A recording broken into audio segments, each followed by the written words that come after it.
Well, here we are then, joined with Ray Snoddy. Ray, what would you describe your job title as, first of all? Well, first of all, I don't these days have a job title. I'm a freelance journalist. I join the ranks of those who have to scratch around for a living. One of the main things I do is present the BBC audience accountability programme Newswatch, and I write columns and share things for anybody that wants to give me work. But in the past, I was media editor of the Times and the Financial Times, and worked in newspapers really all my working life, with a bit of telly on the side when I could get the chance.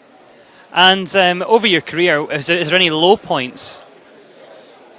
Yeah, there was one extraordinary low point that happened to me really quite early on. I tried and tried. Worked on the Oxford Mail, and I was desperate to get to Fleet Street, as they called it in those days. And I managed to persuade someone to give me a job as a Times parliamentary reporter. In those days, it was almost like a dictating machine. It was shorthand, and my shorthand wasn't good enough, and I got found out and I got fired.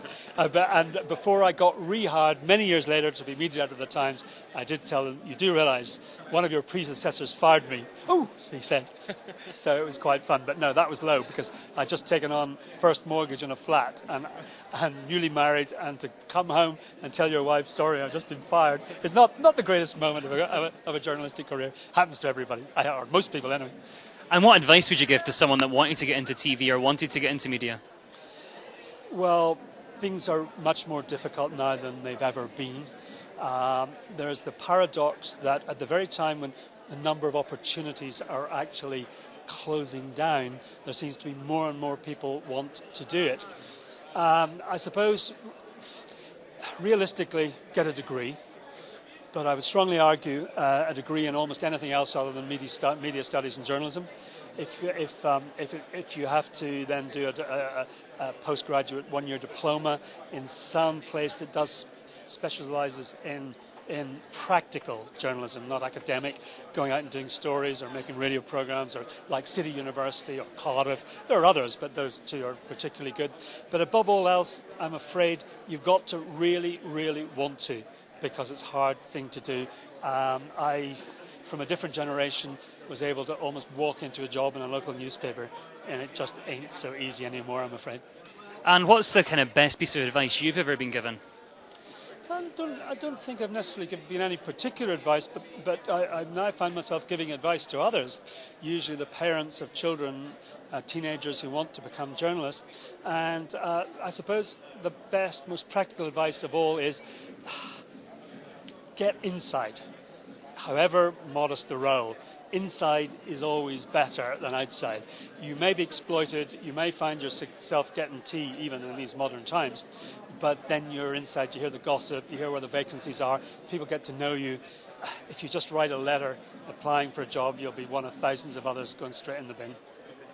And has there ever been a question you've asked that you thought maybe you shouldn't have when you're interviewing?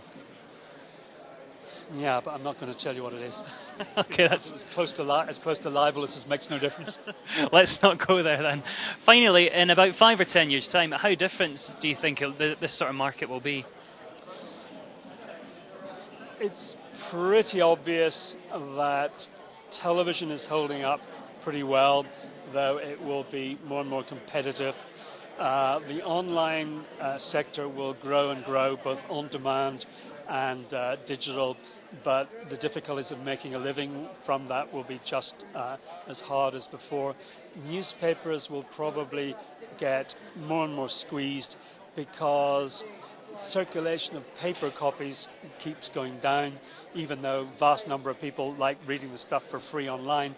I hope in 5 years' time traditional publishing companies will have found a financial model on the internet to subsidise the only thing that matters, the real journalism. That's great. Thank you very much for your time today. Thank you.